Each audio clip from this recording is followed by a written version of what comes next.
Iron Maiden and Judas Priest pamper their fans, Dream Theater announced their new tour, and Slayer's upcoming reunion shows are going to be nothing like what the band has done before. Heavy metal is live and well, so let's see what keeps it going today. Here you go. Dream Theater on tour.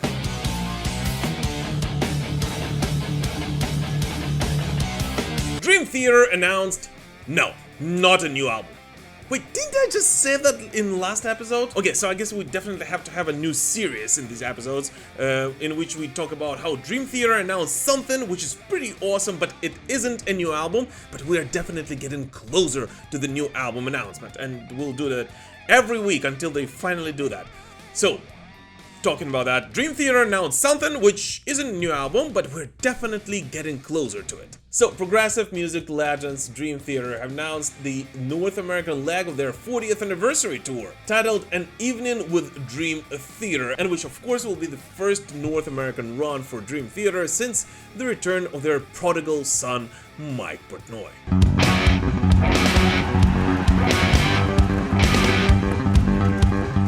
This tour will run through 30 cities across the United States and Canada and will kick off on February 7th in Philadelphia, Pennsylvania, and run all the way until March 22nd, when the band will close it with a show in their hometown, New York City. And now, I don't know about you, but at least to me, this sounds like a good tour on which they could, well, promote their new album to get the most out of the hype around the reunion with Mike Portnoy and build the anticipation for the upcoming record. I mean, we know for sure that the band finished recording it in May this year. Later, Dream Theater announced that they started the mixing process for the album. 2 weeks ago, we spoke about the reissues of their 4 legendary albums with a new packaging. And now a new tour around the United States. I mean, I literally cannot think of anything else the band can announce to prolong the new album announcement. So I do really hope that the new Dream Theater record, which I'll be honest with you, I'm really excited, will go out sometime, hopefully early next year. So that An Evening with Dream Theater will not only be the tour to celebrate the 40th anniversary of this legendary band, but also to celebrate and promote their new music.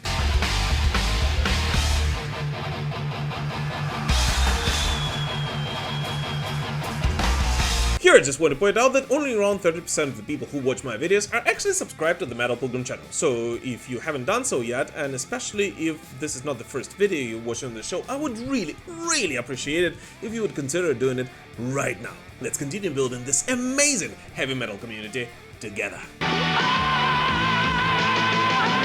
Slayer on fire. Unless you lived under the rock, I think you know that the Slayer reunion is happening, and it is actually happening very soon. And now, those guys' shows were always rather spectacular and grandiose, but it does look like on these upcoming reunion concerts, Slayer are about to take it to an absolutely new level. And here is what Kerry King had to say about it. I saw the email today. I think it's 6 or 7 days of rehearsals, but the full stage rehearsal, everything, because we haven't played in 5 years, said Kerry King about the preparations for the upcoming shows. And when being asked by Naked Black about Pyro, this is how King responded. Yeah, and there will be different ones. There's some things you've seen before, things you haven't seen before. It is definitely the biggest Slayer show that I've seen on paper.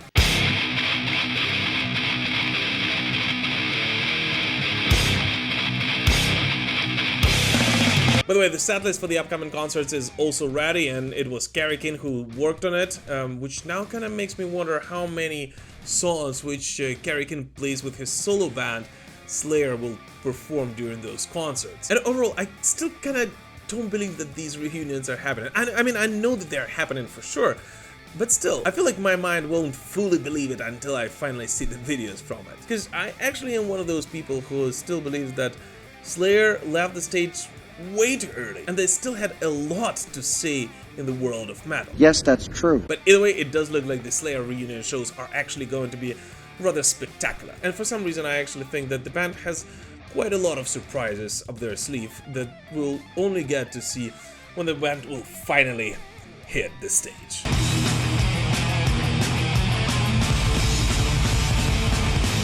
By the way, what do you guys personally think about the Slayer reunion overall, and the whole fact that it's happening right after Kerry King has announced his solo project? Please let us know in the comments. Because I'll be honest with you, I'm still very much torn about it. On one hand, the more metal the better. The whole idea that we'll get to see Slayer once again in action, well, it's wonderful. But on the other, it still feels rather strange that it has been announced right after the release of Kerry King's debut solo album. So I'm actually really curious to find out what you guys personally think about it.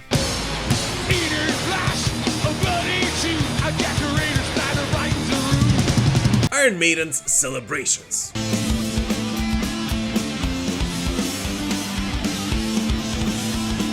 Now, I'm sure that pretty much every Iron Maiden fan knows that just about 2 weeks ago, the legendary Iron Maiden album Power Slave celebrated its 40th anniversary. And of course, in order to mark this occasion, Iron Maiden have prepared something special for their fans. Yep. And so this week, Iron Maiden announced the release of the Power Slave 40th anniversary Zoetrope vinyl.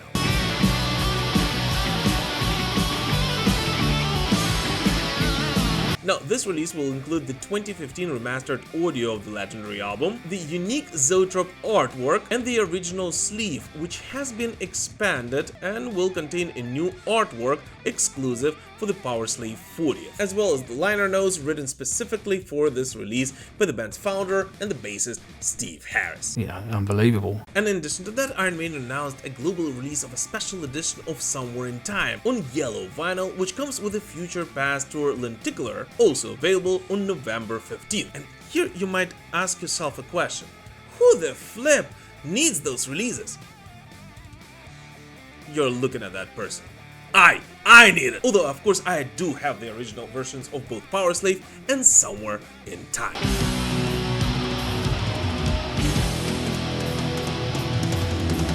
And it actually looks like I'm not the only one who gets crazy about such little things, as some metal pilgrims on our Discord server actually pointed out that the item shows as sold out from their location, which I guess just once again shows how much Iron Maiden fans love this record. But just in case if you wanted to get it but you can't, I actually found a way to do that. The funniest thing, it's actually being shipped from the United States of America, but is only available at Amazon in the United Kingdom. And so when you select the United States or any other location from the United Kingdom store, it actually shows you at a price of £27 instead of 34.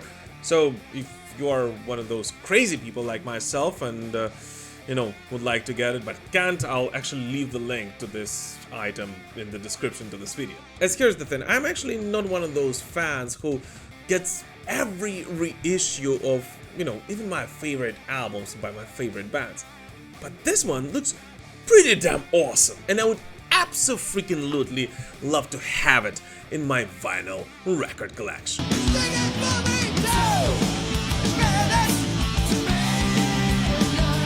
But at the same time, I gotta be honest with you, I was kinda hoping for something more from Iron Maiden for the Power Slave 40th. Something like what Metallica did last year with the Black Album. As I'm sure that pretty much every Iron Maiden fan around the globe would absolutely love to hear some demos of those songs, or some alternative versions of the songs we all love for the past 40 years.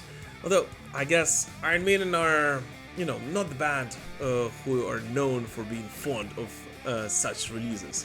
And even now, all the demo versions and all the alternative versions of the songs we love that are circulating around the Iron Maiden community are still being passed, I guess technically, as bootlegs.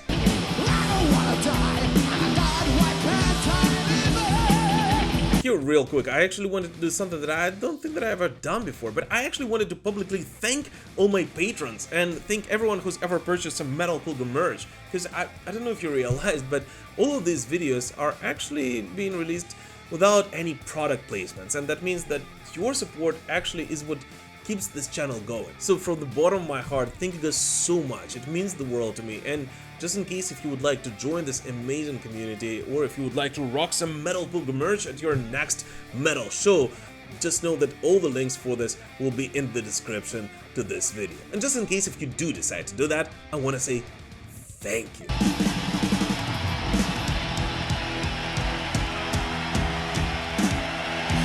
Megadeth against fashion pirates. I can't believe how we used to play. Selfish minds were abusing me.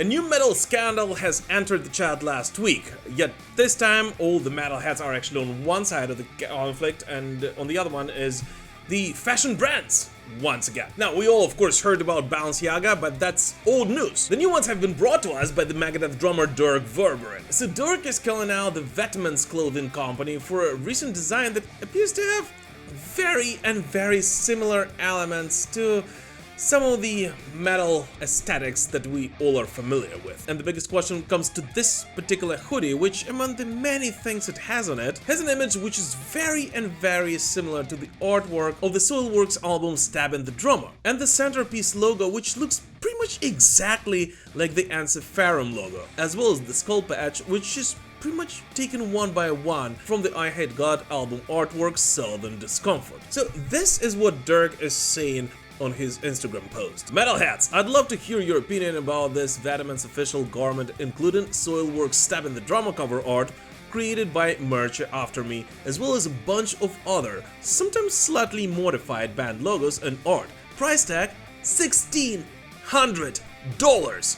Most of you have probably noticed this fashion trend of recycling/stealing metal imagery. So, designer fashion or total ripoff? What do you think? Add it in the post and add in a little extra piece of information here, stating that to his knowledge, none of this art has actually been licensed by the company.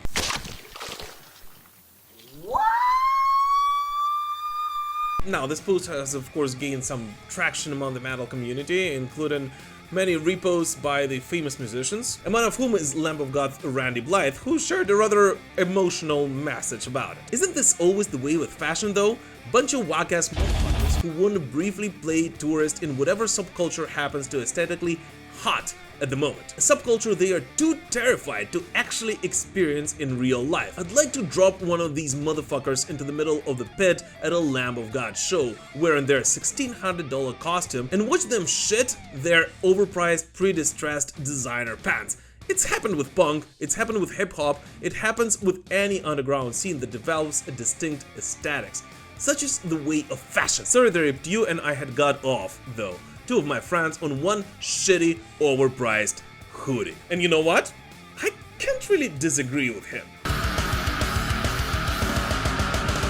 Now, I don't know about you, but to me, this looks like straight up stealing. And believe me, I'm not one of those guys who, when seeing a person wearing a t-shirt of my favorite band, would go up there and ask them to name 3 songs of that band. Not at all. I'm not a gatekeeper at all. And at least to me, the question here is not really about how true this merch is. I mean, it happens to my favorite bands all the time. Metallica and Motorhead have a bunch of collaborations with, some fashion brands. But the question here is about taking some visual elements without any licensing and then selling it for $1,600 a piece.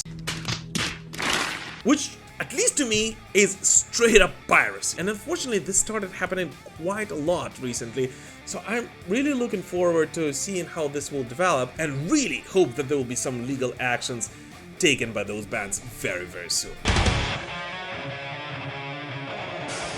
New Stryper album. Californian yellow and blue metalers Stryper have finally released their new studio album When We Were Kings, which has become the 15th studio record in the Stryper discography. And I don't think that anyone can tell us more about this record than Michael Sweet himself. You still quoted When We Were Kings, which is obviously a nod to the golden days of heavy metal of the 1980s. I mean, you guys don't really sound like a nostalgic band. Why did you do that?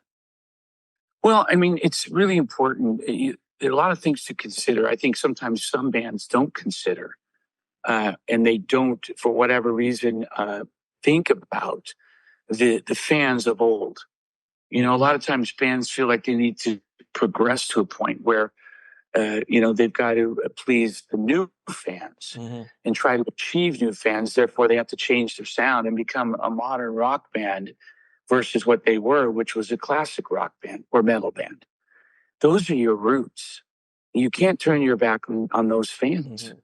and alienate yourself from that fan base, because those are the fans that made you who you are, put you where you are. So it's important for us, for me, to please the old fans, yet bring in new fans. The only way to do that is to retain the classic sound, but also incorporate some modern layers and twists and turns along the way. So you have a little modern edge for those younger, newer fans. And we're seeing that. I ask the question at every show. I say, how many people have seen Stryper? 50% of the hands go up. How many people have not seen Stryper? 50% of the hands go up. Now, if you go back 20 years ago when I asked that question every night, only a few hands would go up for never seeing us. Mm-hmm. Now it's split down the middle. So it seems to be working, where we're gaining a lot of new fans, but we're still retaining our old fan base, which is really cool.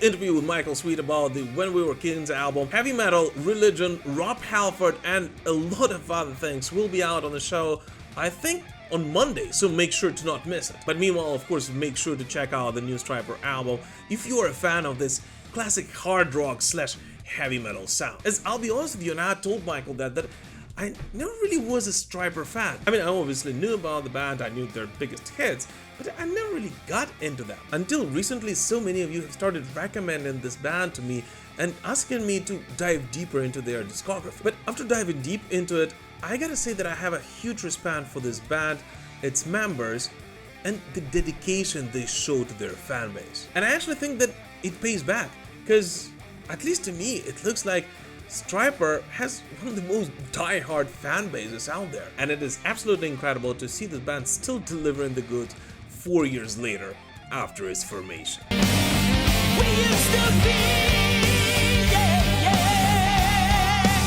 Judas Priest finally did it.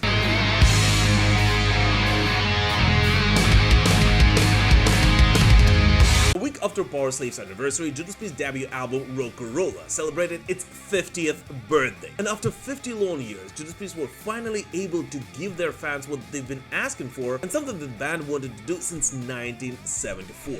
Their classic album in the way it was always intended to sound like.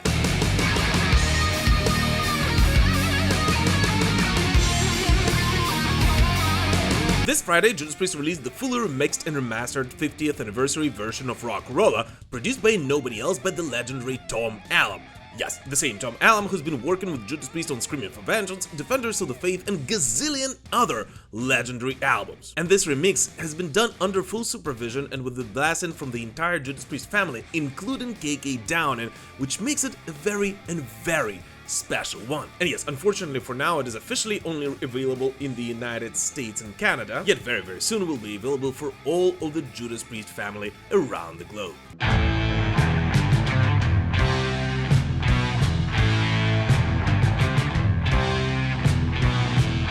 Now, in all honesty, I actually don't think there is much point in discussing my feelings about this remix, because I mean, it really is a matter of taste. I'm more than sure that most metalheads will absolutely love it, yet there will definitely be some who are too used to the original bad sound of Rock'n'Rolla, and they will absolutely not accept this remix whatsoever.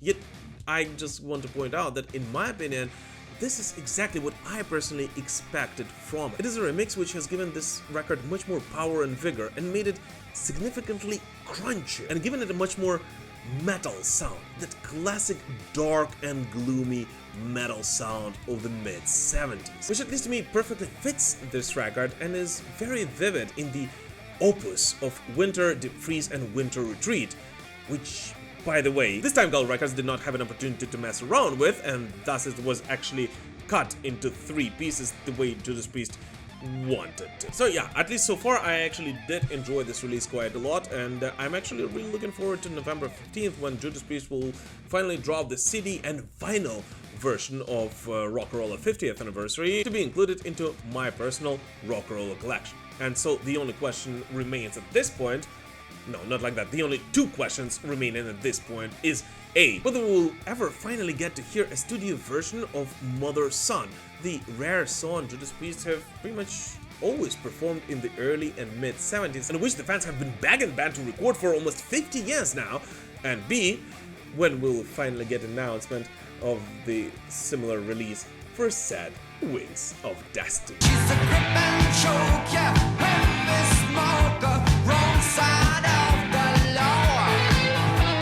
By the way, this week I will actually release a rather long episode about what exactly did Judas Priest not like the original version of Rock'n'Rolla. The whole drama with Gull Records and the band's struggle to obtain the rights for their first 2 records, as well as the comparison between the different versions of Rock'n'Rolla released throughout the years. So make sure to not miss it next Wednesday. And now onto the Blitz round, in which we talk about 5 latest releases from this week in the world of metal, which did not get their own chapters in this video, yet which are definitely worthy of your attention. A week ago, Mastodon announced a collaboration with Lamb of God, and this September 12th, they finally released a single called Floods of Trident. And interestingly, this track wasn't recorded during their joint tour, but rather before it. And here's what Mastodon's drummer Brand Daler had to say about it. "We were just talking about the possibility of doing more collaborations, because we don't do it enough, and it's a fun thing to do. We had the tour coming up, so Lamb of God were at the forefront of my mind. We had the main 2 riffs of the song since about 2006, which maybe ironically is when our 2 bands first legitimately toured together. So we had this song, and we thought Randy's voice would be perfect on it. I thought it would be a really cool thing to cement our friendship even further, and I couldn't really agree with Brand more."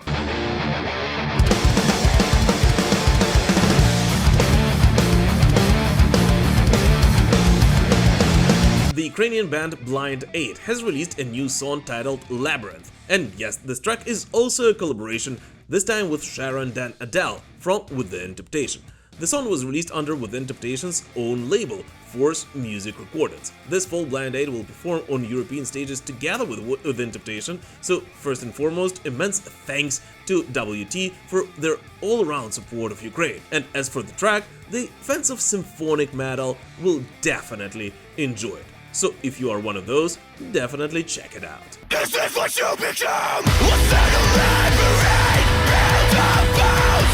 Do you see what's happening with reality?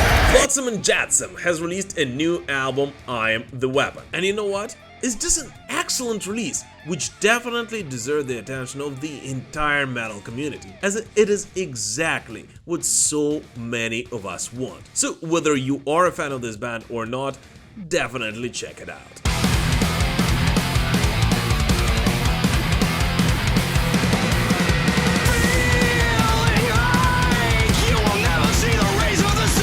The deathcore masters Whitechapel have released their first track since the 2021 album Kin.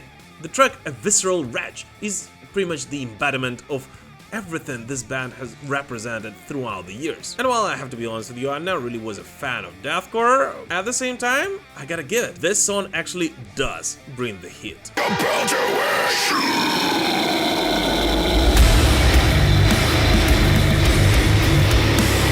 And here I'd like to remind you once again that our playlist Metal 365, which contains of not more than 50 songs, not older than 1 year old, and no more than 2 songs per artist at the same time, and thus is somewhat of a, Billboard Top 50, but for metal, is being updated weekly. So if you haven't added it to your streaming platform library yet, you can actually do that via the link in the description to this video. And maybe even some of these songs are there. We'll see. Jon Bon Jovi to the rescue. So Jon Bon Jovi apparently helped saving some woman's life. And how was your week? According to Metro Nashville Police Department, this Tuesday, September 10th at around 6 p.m., Jon Bon Jovi was shooting a video on a pedestrian bridge in Nashville when he saw a woman acting rather strange, after which Jon approached that woman and after talking to her, convinced her to not jump off and eventually helped her get back onto the pedestrian walkway, gave her a hug, after which they just walked off together. Well, I don't even know what to say. That's pretty cool move, Jon. And apparently this thing is not new to Jon because he has quite a lot of training, specifically interacting with people in crisis thanks to his Jon Bon Jovi Soul Foundation. So once again, just classy move. And for all of those who are going through some hard stuff, because believe me, being in Ukraine, I think I understand a little bit of, you know, what at least generally some of you are going through. If you needed a wake-up call, well, here it is. The best thing you can do for yourself and for those around you is actually get some help from a professional. And just in case, there's nothing wrong with it, even if you are a metalhead.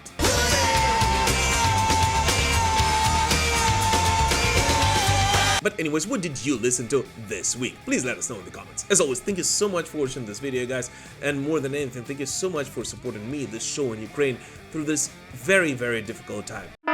Please do not forget to subscribe to this channel, like this video, and of course leave a comment about how we should improve these metal digests and which bands would you like me to talk more about on the show in the future. God bless you all, and we will prevail. Slava Ukraini!